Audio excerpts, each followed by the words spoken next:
Hello students, ये आपका part 2 video है। इस चैप्टर का पार्ट 2 वीडियो में हम लोग चैप्टर पढ़ रहे हैं विक्षेपण की माप यानी मेजर्स ऑफ डिस्पर्सन। पिछले वीडियो में मैंने आपको विक्षेपण के 4 प्रमुख माप के बारे में बताया था। ठीक है, पहला था आपका परिसर, दूसरा था आपका चतुर्थक विचलन, तीसरा था आपका माध्य विचलन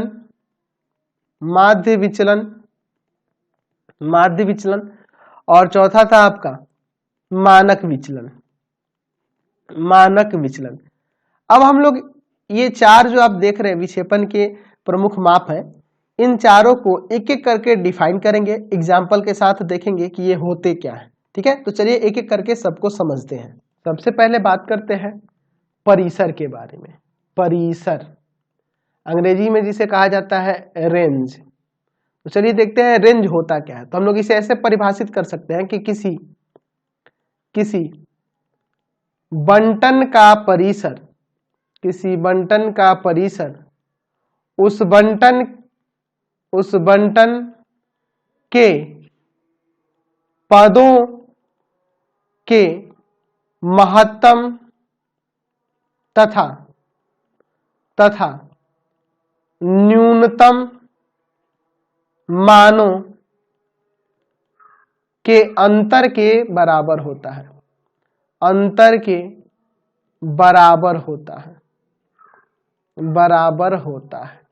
या हम ऐसे भी डिफाइन कर सकते हैं कि किसी बंटन का परिसर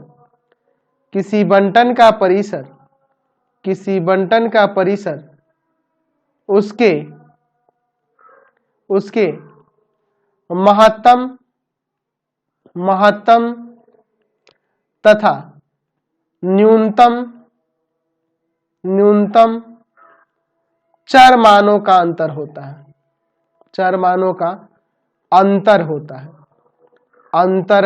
है। समझ गए?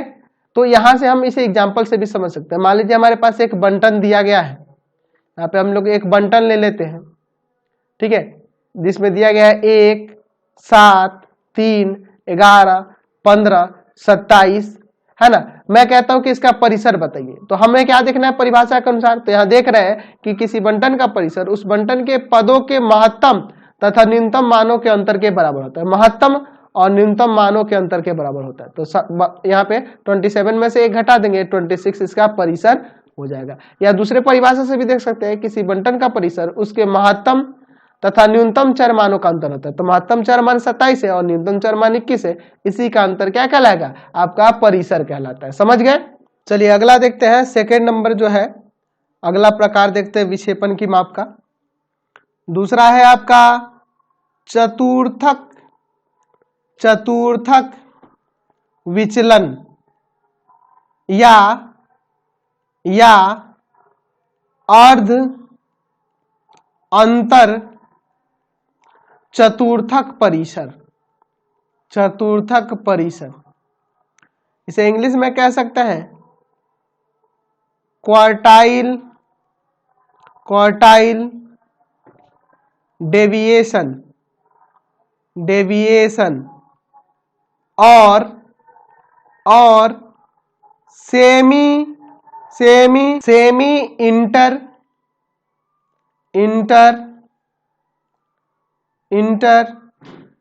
क्वार्टाइल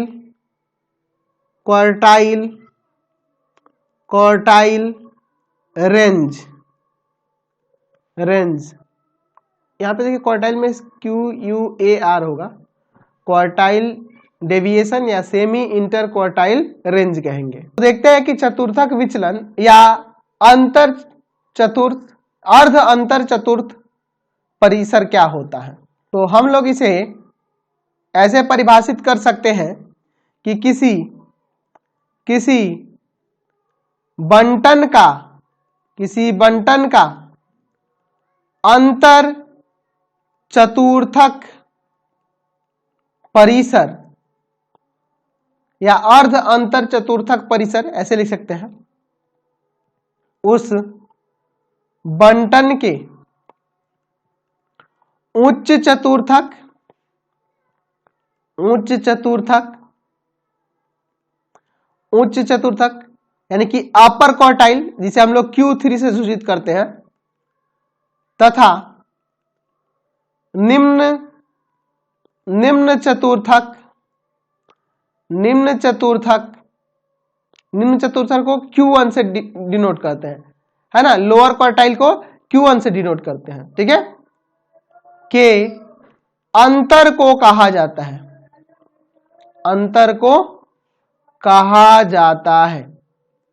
समझ गए? इसी बंटन का अंतर चतुर्थक परिसर यानी कह सकते हैं चतुर्थक विचलन क्या होता है, तो उस बंटन के उच्च चतुर्थक जिसे हम लोग Q3 से सूचित करते हैं तथा निम्न चतुर्थक के अंतर को हम लोग क्या कहते हैं, तो अंतर चतुर्थक परिसर या अर्ध अंतर चतुर्थक परिसर कहते हैं। तो चलिए यहां पे हम लोग लिख सकते हैं कि अंतर चतुर्थक परिसर जो होगा, अंतर चतुर्थक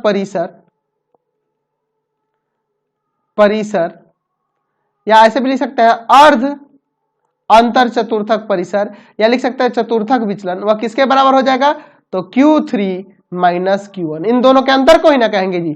अब चलिए हम लोग इसको एग्जाम्पल से समझते हैं, ठीक है। मैं क्या करता हूं, मैं यहां पर एक बंटन ले लेता हूं, बंटन ले लेता हूं, पहला बंटन ले लेता हूं। यहां पे मेरे पास बंटन दिया है 5 2 4 3 4 2 5 2, यह हमारे पास एक बंटन हो गया। अब हमें क्या करना है, इस बंटन का अंतर चतुर्थक परिसर या अर्ध अंतर चतुर्थक परिसर ज्ञात करना है। तो हम लोग कैसे ज्ञात करेंगे, तो सबसे पहले इसे आरोही क्रम या अवरोही क्रम में लिख लेते हैं। तो हम लोग इसे बढ़ते हुए क्रम में लिखेंगे, तो सबसे पहले 2 आएगा, 2 कितना बार है, 3 बार है, फिर उसके बाद 3 एक बार है, 4 आपका 2 बार है, और 5 आपका कितना बार है, 5 भी आपका 2 बार है। समझ गए ना? तो हमने इस बंटन को बढ़ते हुए क्रम में सजा लिया। अब देखो आप क्या करोगे, दोनों तरफ से गिनोगे, बीचों बीच आओ, इधर से भी और इधर से भी। तो देखो इधर से आप गिनती करो 4 और इधर से 4, तो बीच में कुछ नहीं आ रहा है, बीच में कोई अवयव नहीं है, तो यहाँ पे एक लकीर खींच देना। कहने का मतलब कि हमारा जो बंटन दिया होगा ना, उसको 2 बराबर पदों के संख्या के आधार पर बांट लेंगे। लेकिन पहले हमें क्या करना होगा, आरोही क्रम या अवरोही क्रम में कर लेना होगा। समझ में आया ना मैंने क्या किया? क्लियर है? कोई दिक्कत नहीं है। मुझे क्या करना होगा कि बंटन को 2 बराबर भागों में समान रूप से बांट लेंगे आरोही क्रम या अवरोही क्रम में सजाने के बाद। तो देख रहे हैं ना, इधर भी 4 गो टर्म है, इधर भी 4 गो टर्म है। आप कहोगे कि सर अगर मान लो ये विषम रहता है, ये तो सम है, 8 टर्म है, अगर 9 टर्म रहता तो 9वें टर्म पे ऐसे लकीर खींच देते, यानी उस टर्म को छोड़ देंगे, जो 9वां टर्म, ये जो बीच में टर्म आएगा ना, उसी पे एक लकीर खींच देंगे, यानी उस टर्म को अब छोड़ देना है। बचे हुए इधर 4 और बचे हुए इधर 4, उसका भी एग्जाम्पल देके हम लोग समझेंगे। अब देखिए क्या करना होगा, हमें क्या करना होगा कि इधर वाले 4 पदों का माध्यिका निकालेंगे, इधर वाले 4 पदों की माध्यिका और इधर वाले जो 4 पद है इसकी माध्यिका। कहने का मतलब जो भी हो, अगर मान लो टोटल 10 टर्म है तो इधर 5 पद बच जाएंगे और इधर 5 पद बच जाएंगे। पद डिपेंड करता है कि पद कितने हैं।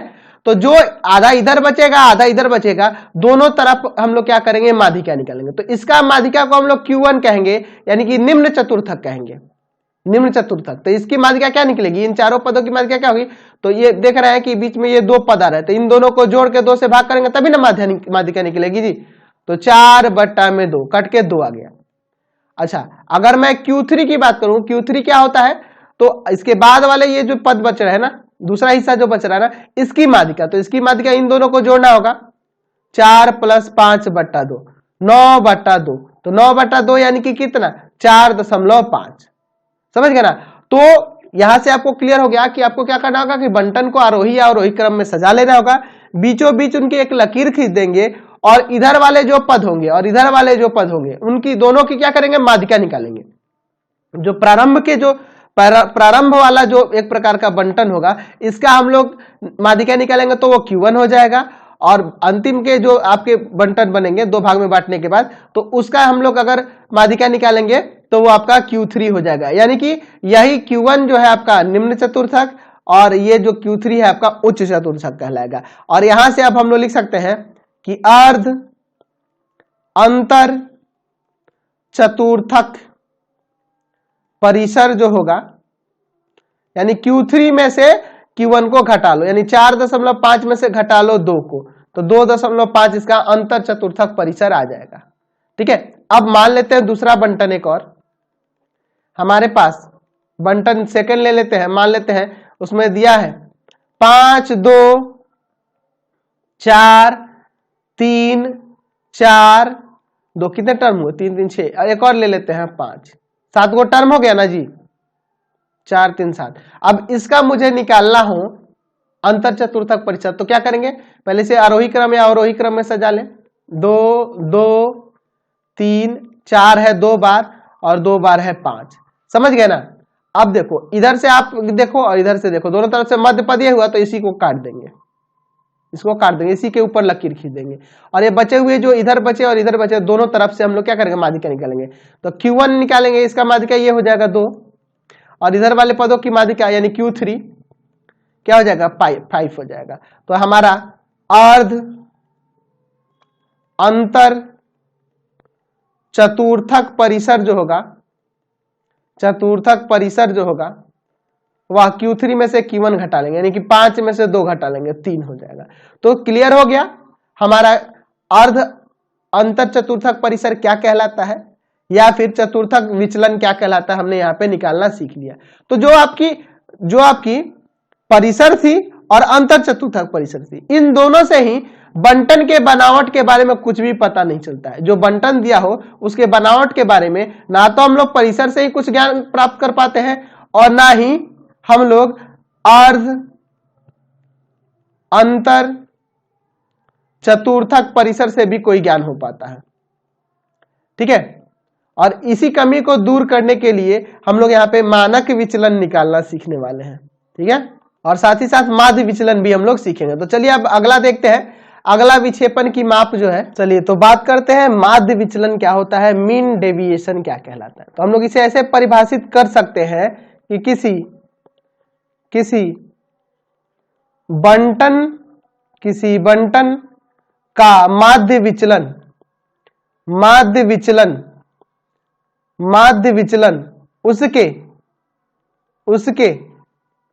उसके केंद्रीय प्रवृत्ति की कोई भी माप ले सकते हैं, माध्य माध्यिका बहुलक, यहाँ पे कोई भी ले सकते हैं, उसके माध्य भी लिख सकते हैं, माध्यिका भी लिख सकते हैं, या बहुलक भी लिख सकते हैं। तो मैं यहाँ माध्य ही यूज कर रहा हूं अभी, माध्य, ध्यान रखें माध्य की जगह पे आप माध्यिका बहुलक कोई भी ले सकते हैं, माध्य से। तो मैं ब्रैकेट में लिख देता हूं माध्य या माध्यिका या बहुलक भी ले सकते हैं, या बहुलक भी ले सकते हैं, माध्य हो, माध्यिका हो या बहुलक हो, से बंटन के पदों के विचलनों के धनात्मक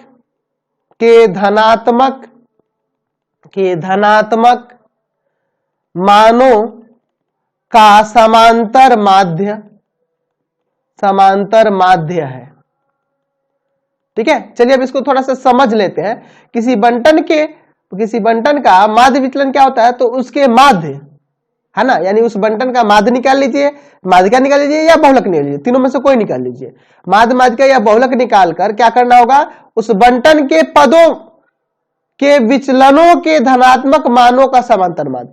तो बंटन के पदों का विचलन कैसे निकालेंगे, तो हम लोग को करना क्या होगा कि माध्य, माध्यिका या बहुलक निकाल के उस बंटन के हर एक पद में से घटाएंगे तो विचलन प्राप्त हो जाएगा, और उन्हीं विचलनों के धनात्मक मान का जो समांतर माध्य होगा ना, वही क्या कहलाएगा, माध्य विचलन कहलाएगा।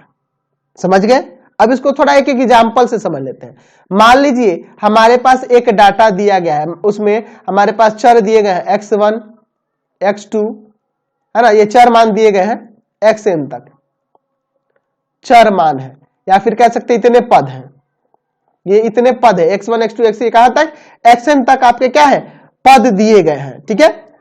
हमें क्या करना होगा, पहले इसका माध्य निकालना होगा, है ना, या माध्यिका निकालना होगा या बहुलक निकालना होगा, कुछ भी आप निकाल सकते हैं। मान लेते हैं कि माना x के ऊपर बार देते हैं, माध्य को ऐसे निश्चित करते हैं, दिए हुए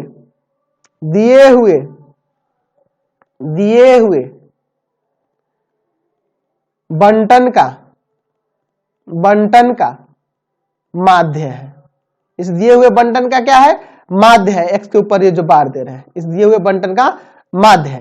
तो हमें करना क्या होगा, यहां पे लिख सकते हैं माध्य विचलन जो है, माध्य विचलन जो है, ये जो माध्य विचलन निकालेंगे इसे कहेंगे माध्य के सापेक्ष या माध्य के परितः माध्य विचलन, माध्य के परितः माध्य विचलन। और इसे कैसे सूचित करेंगे, तो माध्य विचलन को हम लोग डेल्टा से सूचित करते हैं। ये डेल्टा हो गया है ना, छोटा डेल्टा है, डेल्टा से सूचित करते हैं और इसके बेस में जिसके सापेक्ष निकालते हैं। अगर हम लोग यहाँ माध्य के सापेक्ष निकाल रहे हैं माध्य विचलन, तो यहाँ पे x के ऊपर बार जो माध्य का सिंबल होगा वो दे देंगे। ठीक है, तो इसको क्या पढ़ेंगे हम लोग, माध्य विचलन कहेंगे माध्य के सापेक्ष। और ये कैसे होगा, तो हम लोग देख रहे हैं यहाँ पे कि बंटन के पदों का हमें विचलनों के धनात्मक मान, तो देखिए बंटन के पद ये है और इसका हमारे पास माध्य ये रहा, तो हमें क्या करना होगा, इस माध्य में से हर एक को घटाना होगा, है ना, और जो प्राप्त होगा उसका धनात्मक मान लेना होगा। यानी कह सकते हैं कि मोड के अंदर x1 माइनस में माध्य, देख लेना विचलन का पद लिए और उसमें से ये माध्य घटा दिए, तो सॉरी ये जो आपका बंटन है, बंटन का एक पद लिए और उसमें से यह माध्य घटा लिए, तो उसका विचलन पता चल गया, उस पद का विचलन क्या है वो पता चल गया। और ये मोड में देने का तात्पर्य है कि हमें धनात्मक मान को लेना है।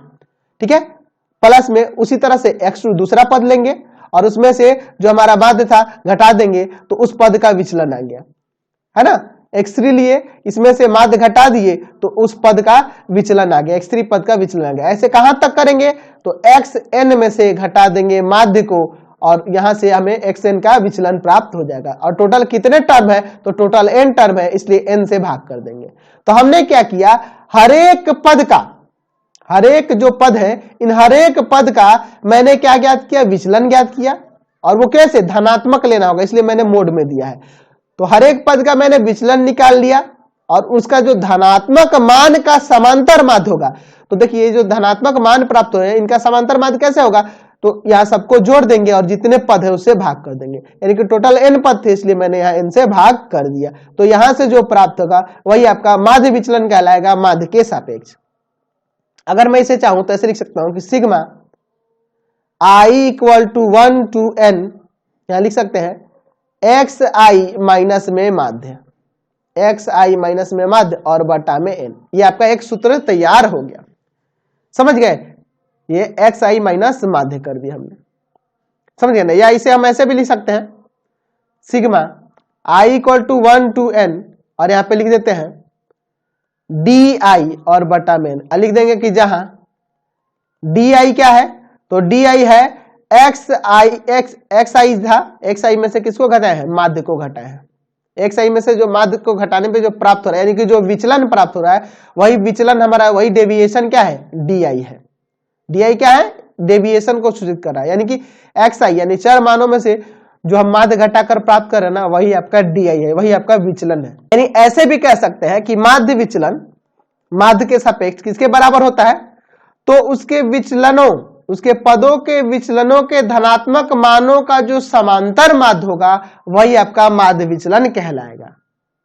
ठीक है, किसके सापेक्ष, माध्य के सापेक्ष। ये माध्य के सापेक्ष माध्य विचलन है या माध्य के परितः माध्य विचलन है।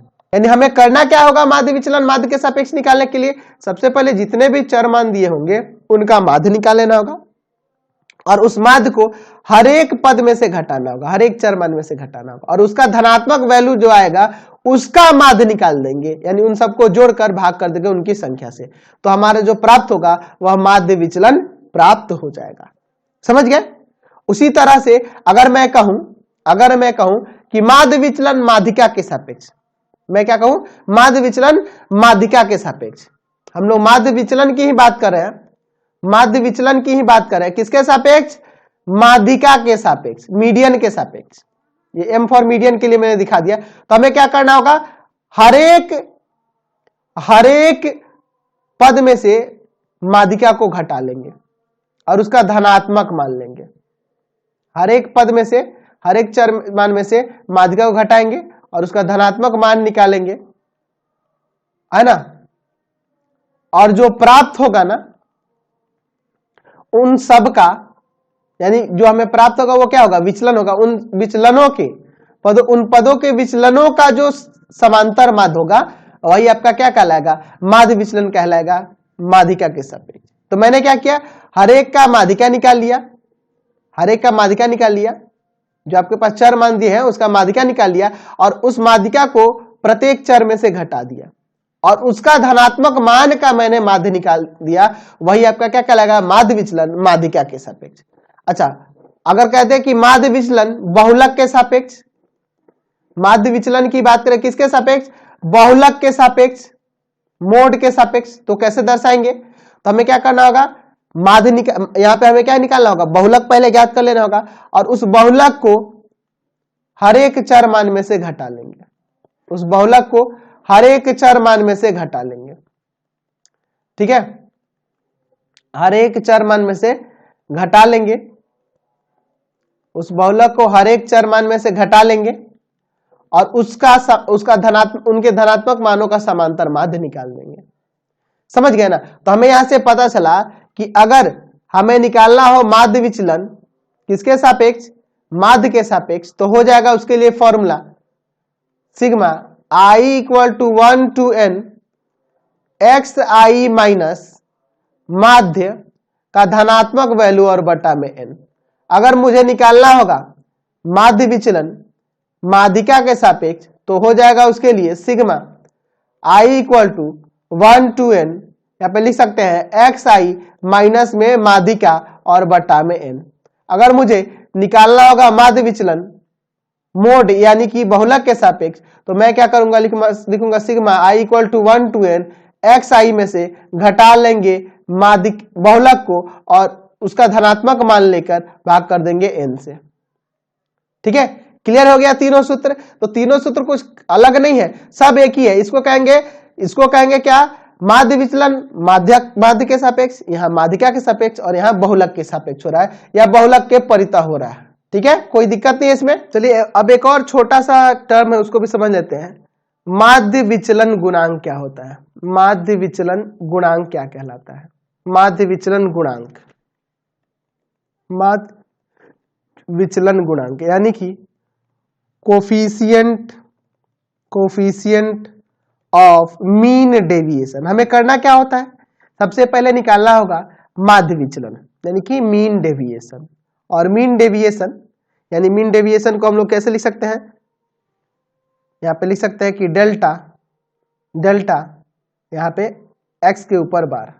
तो हमें क्या करना होगा, सबसे पहले माध्य विचलन निकालना होगा और माध्य विचलन में जब हम माध्य से भाग कर देंगे तो माध्य विचलन गुणांक आ जाएगा। ठीक है, यानी कि हमें करना क्या होगा, जब माध्य विचलन गुणांक के बारे में वो कहेगा तो सबसे पहले मुझे क्या करना होगा, माध्य निकालना होगा और माध्य निकालने के बाद माध्य के सापेक्ष हम लोग क्या करेंगे, उसका माध्य विचलन निकालेंगे और उस माध्य विचलन में उस माध्य से भाग करने पे जो प्राप्त होगा वही माध्य विचलन गुणांक कहलाएगा। समझ गए। साथ ही साथ आपको क्लास 10th का मैंने आपको पढ़ा रखा था माध्य निकालने के लिए विधि जो बताई थी, प्रत्यक्ष विधि, काल्पित माध्य